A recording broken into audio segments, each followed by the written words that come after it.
بسم الله الرحمن الرحيم الحمد لله وكفى والصلاة والسلام على الحبيب المصطفى صلى الله عليه وعلى آله وسلم تسليما كثيرا.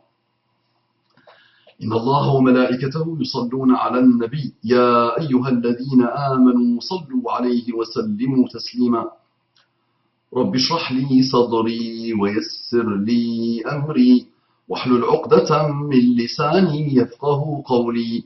إخواني أخواتي أبنائي بناتي أعزائي عزيزاتي أصدقائي صديقاتي أعدائي عدواتي. Mes ennemis et mes ennemis, mes frères et sœurs, mes fils et mes filles, mes amis et mes amis, Assalamu alaikum wa rahmatullahi wa barakatuh.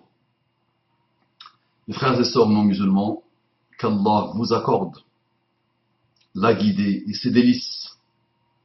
On entre directement dans le vif du sujet. Méditons sur cette phrase.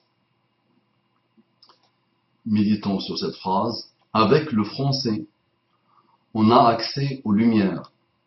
Et avec la langue arabe, on a accès à l'obscurantisme islamiste. Avec le français, on a accès aux lumières. Et avec la langue arabe, on a accès à l'obscurantisme islamiste.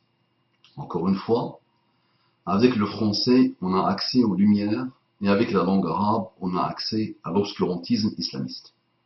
Pour ceux qui ne connaissent pas l'origine de cette perle, et qui ne savent pas de quoi ça parle, et de qui ça parle, normalement, tu entends cette phrase, tu dis, c'est l'un des pires ennemis de l'arabe, de l'islam, de la civilisation musulmane, quelqu'un qui vit pour la haine d'Allah, de son prophète, de sa religion, et de la langue de l'islam, qui a dit ça. Quand tu l'entends de la bouche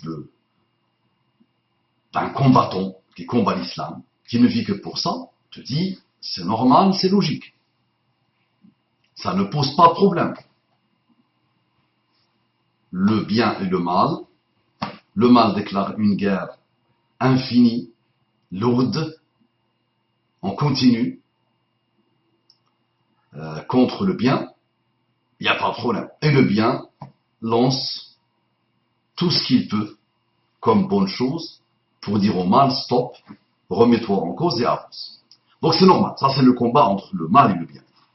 Le problème c'est que quand tu découvres, moi j'ai vu ça au début, je ne croyais pas, mais mes yeux, ça fait quelques jours que j'observe ça, un jour ou deux je pense, 2 jours minimum, j'ai vu ça, mais je ne voulais pas lire la chose. Donc j'ai fini par cliquer pour voir, pour comprendre. Et donc là je lis un petit article et je vois que c'est Mohammed Sifawi qui dit avec le français on a accès aux lumières et avec la langue arabe on a accès à l'obscurantisme islamiste. Je me suis dit subhanallah, Sifawi Mohammed on le connaît. Il combat le terrorisme à sa manière. Il n'y a pas de problème. Nous combattons tous le terrorisme, mais toujours avec les plus belles manières, en gardant toujours l'excellence des comportements islamiques, et on combat le terrorisme, quel qu'il soit, et sous toutes ses formes. Et nous combattons le mal, quel qu'il soit, et sous toutes ses formes. Donc jusqu'à là, on ne dit rien. Mais parler comme ça de l'arabe littéraire, ya Habibi, tu t'appelles Mohammed, Ismuka Mohammed, tu as grandi en Algérie, un pays d'honneur, un pays d'une grande histoire, un pays où il y a des hommes et des femmes, subhanallah, d'un très grand niveau. Tout au long de l'histoire, l'Algérie a marqué l'islam et les musulmans. Et tu as grandi dans ce pays. Est-ce que tu imagines qu'un Français dira un jour cela sur sa langue maternelle, le français? Est-ce que tu as déjà vu un Anglais dire cela de sa langue maternelle? Est-ce que tu as déjà entendu, dans l'histoire humaine, je pense, je n'ai pas fait la recherche et personne ne peut faire cette recherche-là, mais c'est quand même logique de dire et de se dire que personne n'attaquera sa propre langue. personne ne peut attaquer sa langue. Quelle qu'elle soit, personne ne peut, à ce point, montrer sa haine viscérale contre sa propre langue. Là, pour moi, il y a un problème. Là, déjà, ça dépasse l'entendement. Ça dépasse tout ce que je peux comprendre, moi. Wallahi. Là, on parle que d'humain. Que de l'humain. L'humain, normalement, aime sa langue maternelle. Est fier de sa langue maternelle. Wallahi, moi, je voulais faire une pause. J'étais en train de faire une pause. Je me suis dit, on va calmer un peu le rappel. Et là, je ne pouvais pas laisser passer ça, subhanallah.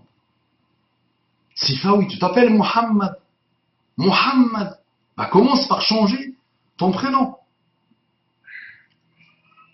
Mohammed. Appelle-toi Moumou. Appelle-toi Midi. Appelle-toi Mimi. Appelle-toi Sissou. Mais Mohammed, yes. Juste ça, juste ce mot-là, porte en lui l'arabe littéraire à la perfection. L'histoire musulmane à la perfection. L'avènement des Arabes dans l'histoire de l'humanité. Et ça ne pourra que continuer, Inch'Allah. Donc déjà, chante ton prénom, Mohammed. Qu'Allah te guide. Combien il te reste à vivre, Mohammed Sifa? Combien? Attention, je ne te menace pas. Laissez le frère vivre, ne le menacez pas. C'est lâche de le menacer. Et discutez avec lui, échangez avec lui. Offrez-lui des fleurs et dites-lui de vous expliquer. Fais-nous un livre, s'il te plaît, pour expliquer cette parole. Tu es un intellectuel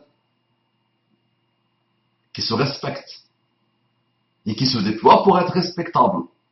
Fais-nous un livre, s'il te plaît, comme les enquêtes que tu fais depuis maintenant plus d'une quinzaine d'années, machallah, et qui ont fait que les médias français raffolent de toi. Fais-nous des enquêtes, s'il te plaît. Fais-nous un livre, une enquête approfondie sur ce que l'arabe a apporté à l'humanité. J'arrive même plus à m'exprimer en français, une langue que j'aime. Je suis d'accord avec toi. Ah, bismillah. Avec le français, on a accès aux lumières. Ah oui, moi j'aime le français. Je ne sais pas ce que tu entends pas. Lumière, peut-être c'est le siècle de lumière, mais il y a du bon, il y a du mauvais. D'accord. Moi j'aime le français. Je lis beaucoup en français. Je respecte cette langue. Et je suis fier d'être un francophone. Et tu dois être fier d'être francophone et de parler le français, de le comprendre, et de respirer en français, de rêver en français. Nous avons ça en commun, mon ami, il n'y a pas de problème. Mais tu attaques ta langue. Tu attaques la langue de tes parents, de tes grands-parents, de ton pays, de ta patrie. Tu la rabaisses à ce point. Et tu la lis, en plus, à l'obscurantisme islamiste. Mais la majorité de ceux qui déstabilisent le monde aujourd'hui ne connaissent pas la différence entre le mubtada et le khabar.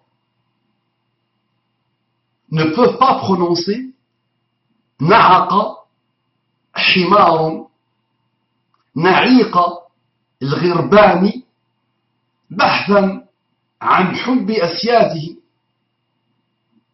الذين يدللونه إدلالا أو دلالا. Donc il ne peut pas prononcer ça, Habibi. Tu le sais bien.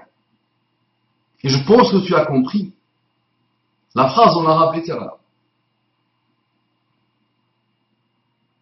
Donc, pourquoi cette haine à ce point? Pourquoi? Maintenant, écoute.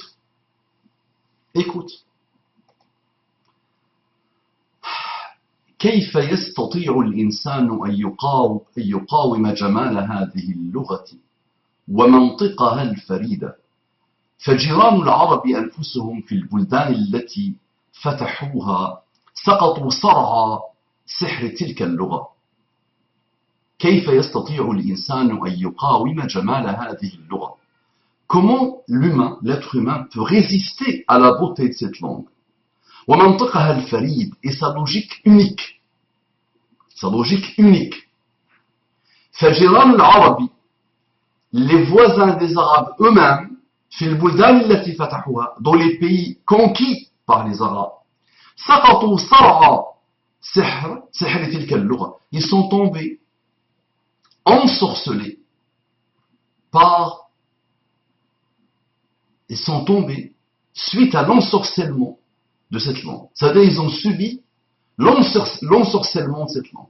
Ils ont été émerveillés par la langue arabe. Sigrid Hunker, tu la connais je pense. Hein? C'est celle qui a écrit « Le soleil d'Allah brille sur l'Occident ». Le soleil d'Allah brille sur l'Occident.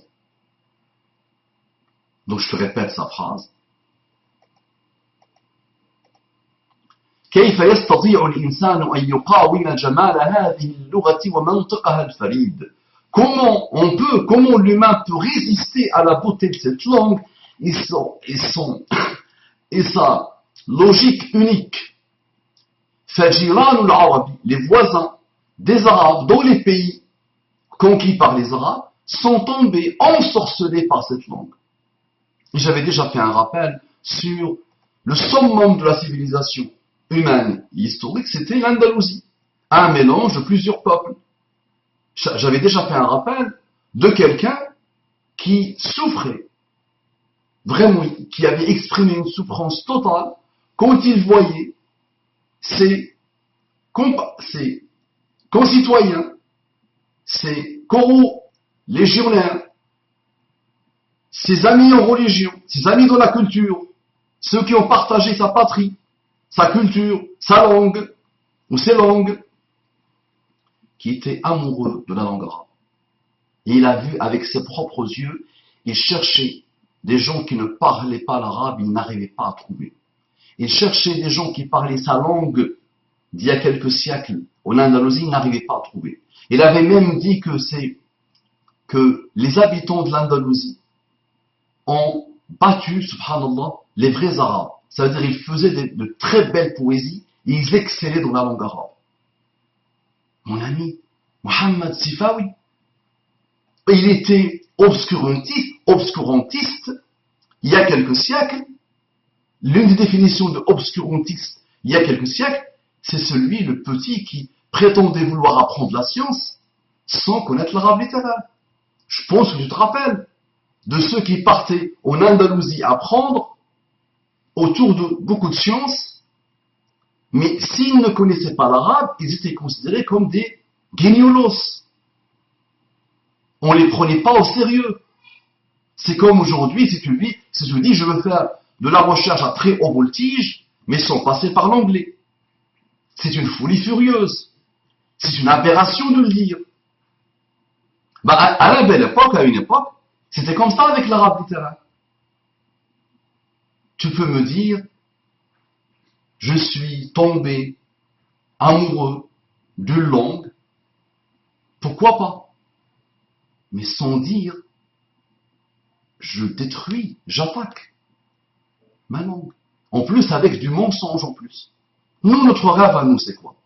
C'est de voir nos frères et sœurs des pays européens, des pays de l'Occident, apprendre l'arabe. Ça, c'est notre rêve. Pourquoi? Parce qu'en apprenant l'arabe, tu es tranquille, Sifawi. Wallahi, tu prends ta retraite. Parce que si nos frères et sœurs ici apprennent l'arabe, c'est fini.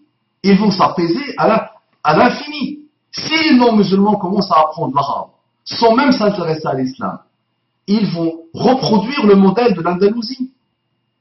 Et ils vont commencer eux aussi à faire l'effort d'aller vers l'autre. Nous avons fait l'effort. Moi, je lis plus que 95% des Français. J'aime leur langue, plus, wallahi, je ne jure par Allah subhanahu wa ta'ala. Et 95%, c'est encore rien. J'aime cette langue plus de 95% des Français. Moi, le sale blédard. Et je la pratique quotidiennement. Je ne veux pas passer une journée sans lire et lire en français. Donc, j'ai fait cet effort. J'exprime une tolérance. J'exprime une souplesse. J'exprime une volonté de connaître l'autre. De connaître les siècles de lumière de l'autre. Vous aussi, faites la même chose. Monsieur Sifawi, fais-nous un bon livre, hein, fais ton mea culpa pour aussi commencer à rapprocher. Et c'est vrai, si tu rapproches, tu n'auras plus de travail. Parce que il n'y aura plus de terrorisme. Aujourd'hui, les terroristes sont quoi? Ce sont des ignorants. Tu le sais mieux que moi, normalement. Tu les as côtoyés. Tu les as filmés en cachette. Et t'ont fait confiance, tu les as filmés en cachette. Tu les as pratiqués sur 15 ans. Même plus. Tu connais bien le niveau d'ignorance. Si s'intéressait à l'adab l'arabi, si Sifawi, nos jeunes s'intéressent à l'adab l'arabi, la littérature arabe, ils ne peuvent que s'apaiser. Ils ne peuvent que avoir une âme mélodieuse, saine, sereine, apaisée, ouverte, souple, aimante, aimable, qui s'attache aux autres et qui fait que les autres s'attachent à elle. Mohammed Sifawi, toub ilallah. Fais ton repentir sincère. Si une orientaliste dit le soleil d'Allah brille sur l'Occident, si une orientaliste a eu l'honnêteté intellectuelle de dire cela, et si une orientaliste dit qu'il est impossible, il n'est pas simple de résister à la beauté de cette langue. Moi j'enseigne l'arabe, Habibi. Et j'ai eu des étudiants qui ont fait des milliers d'heures d'arabe littéraire et qui sont nés en France et qui aujourd'hui sont très très très très apaisés, alhamdoulilah. Ils sont d'un niveau phénoménalement étonnant au niveau de l'apaisement, au niveau de la tolérance, au niveau de la souplesse intellectuelle. Et ces gens-là qui ont fait des milliers d'heures, alors qu'ils travaillent, alors qu'ils sont responsables d'enfants, alors qu'ils étudient en France, sans quitter la France, ces gens-là continuent à être émerveillés par cette langue. Tu l'entends dire, ma vie est l'arabe. Avant même de parler de l'islam, ils ont vu la puissance que Hank Sigrid décrivait. Et Mohammed, tu le sais normalement. Il y a un Mohammed Sifawi, ça tu le sais. L'arabe, mon ami, Mohammed. L'arabe, la langue des élites de l'histoire humaine musulmane. Je pense que tu connais le nombre de millions de personnes qui ont été transportées et portées par cette langue, qui ont contribué à ce que tu es toi aujourd'hui, à ce que l'Europe est aujourd'hui et a aujourd'hui. L'élite de l'élite, 100 fois ou 100 fois, la crème de la crème de l'histoire musulmane, de très grands scientifiques, de très grands savants, qui ont posé leur empreinte éternellement sur le monde et sur l'humanité et sur les sciences. Et tu viens aujourd'hui, tu résumes l'arabe littéraire à ça. Tu résumes l'arabe avec le français, on a accès aux lumières, et avec la langue arabe, on a accès à l'obscurantisme islamiste. La hawla wa la quwwata illa billah. Je demande à mes étudiants, je demande à ceux, les hommes et les femmes d'honneur, qu'ils soient musulmans ou pas musulmans, de fabriquer des images et de mettre pour Sifawi. Et vous mettez ce que les grands musulmans et non musulmans, tout au long de l'histoire, ont dit de l'arabe littéraire. Vous avez une infinité de choses sur l'internet. Donc on va faire un peu de publicité pour Mohammed Sifawi et développer, même en français s'il vous plaît, développer des petites phrases pour un mea culpa de notre frère Mohammed Sifawi, parce que peut-être il ne sait pas. Aidons-le à savoir. Je l'invite à partir de n'importe quelle université française qui a des cours d'arabe, qui donne des cours d'arabe, et qu'il s'assoie avec les grands chercheurs, les grands universitaires français, qui ne sont pas musulmans, et qu'il les écoute parler de la langue arabe. Mais la langue arabe est... Mais, Wallah, il l'a comparé à une langue, et là je pousse le raisonnement à l'extrême, moi qui aime le français, et moi qui a aimé l'anglais, à une belle époque, avant que je vienne en France. La langue arabe, on ne la met pas avec une autre langue. Ça, tu ne le sais pas encore, peut-être, Mohammed Sifawi. Déjà, j'aime toujours rappeler mon exemple préféré. إذا قلت السيف أقطع من العصا. Si je dis que le sabre, l'épée, coupe mieux que le bâton, j'ai manqué de respect pour l'épée, n'est-ce pas? Donc si je dis la langue arabe est meilleure et plus puissante que telle langue, wallahi, j'ai commis la même aberration, la même bêtise. La langue arabe, on ne la compare pas à autre chose. Et tu le sais très bien, Mohammed Sifawi, avec tout l'amour que nous pouvons avoir pour n'importe quelle langue. On ne dit pas en plus, la langue arabe doit avoir le pouvoir sur tout. C'est la vie. Il y a des évolutions. Et je te rappelle, mon ami Mohammed Sifawi, que aucune langue d'aujourd'hui, aucune personne sur Terre aujourd'hui ne comprend d'une manière à l'aise, d'une manière tranquille, d'une manière facile, sa propre langue d'il y a 150 ans, ou 200 ans, ou 300 ans. Et tu le sais très très très bien. Même le français. Et nous, alhamdoulilah, les Arabes, comprennent l'arabe de l'Jahiliya, c'est-à-dire de l'époque préhistorique. Et tu trouves aujourd'hui des dizaines de milliers, si ce n'est des centaines de milliers de personnes qui sont amoureux de l'arabe de cette époque-là et qui ont vidé leur vie que pour continuer à aimer la langue arabe préhistorique. Imagine. Et tu sais très bien que des grands orientalistes ont traduit des œuvres, des mu'allaqat, ont traduit des choses d'une ancienne époque avant même l'avènement de l'islam. Et tu sais ce que l'arabe a apporté à des générations et des générations et des générations d'humains partout dans le monde. Et tu sais qu'il n'y a pas un arabe qui a un minimum de lien et de crainte d'Allah qui peut dire ce que tu as dit. Lier la langue arabe au terrorisme, sous-entendre que c'est l'arabe finalement, la langue arabe qui pousse au terrorisme, ça wallahi, moi c'est la première fois que je l'entends. Je le dis franchement. C'est la première fois que je l'entends. Et j'entends une aberration. Parce qu'à chaque fois qu'on a apporté l'arabe littéraire à quelqu'un, on voit, subhanallah, qu'il change, qu'il devient une autre personne.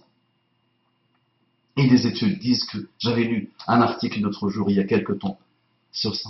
C'est une langue que quand tu commences à l'apprendre, tu apprends aussi une culture d'un niveau élevé. Tu ne peux pas t'empêcher d'apprendre une culture d'un niveau très élevé, une histoire d'un niveau très élevé, un apport sur l'humanité d'un niveau très élevé. La langue française, sa grammaire, les règles, la norme de la langue française, elle a commencé quand? À peine il y a quelques siècles. Et l'avènement, c'était avec Napoléon. La langue anglaise, il était où? This is the question, il était où? Par rapport à l'arabe littéraire. L'arabe littéraire, les règles et la grammaire et la norme de la langue ont commencé à la mort de Muhammad sallallahu alayhi wa sallam. Imagine, plus de 1400 ans que l'élite de l'élite, des cerveaux souvent reconvertis, subhanallah, souvent reconvertis, Sibawayh et d'autres, ont normé cette langue, ont apporté un travail phénoménal depuis 1400 ans. Alors que la langue française, sa grammaire, on a commencé à la normer il y a à peine 200 ans, 200 et quelques années. La langue anglaise, est-ce qu'on peut comparer l'histoire de la langue arabe, la norme de la langue arabe, la construction des règles de la langue arabe, est-ce qu'on peut la comparer avec une autre langue? Taqillah, Muhammad Sifa. Taqillah, s'il te plaît. Ikra Allah subhanahu wa ta'ala. Donc faites-lui des images, s'il vous plaît, comme ce qui a été fait pour Robert Ménard, quand il avait dit qu'il a fait ses listings, il a vu qu'il y avait 60 et quelques % d'arabes, de musulmans dans sa ville. Donc faites des images, s'il vous plaît, développez des petits écrits pour Mohammed Sifawi, pour qu'il se remette en cause, akramakumullah, parce qu'il a eu l'habitude d'être dans des émissions où tout le monde l'adule, où tout le monde trouve en lui un brillant personnage. Montre-lui que c'était raté malheureusement. Salam alaikum wa rahmatullahi wa barakatuh.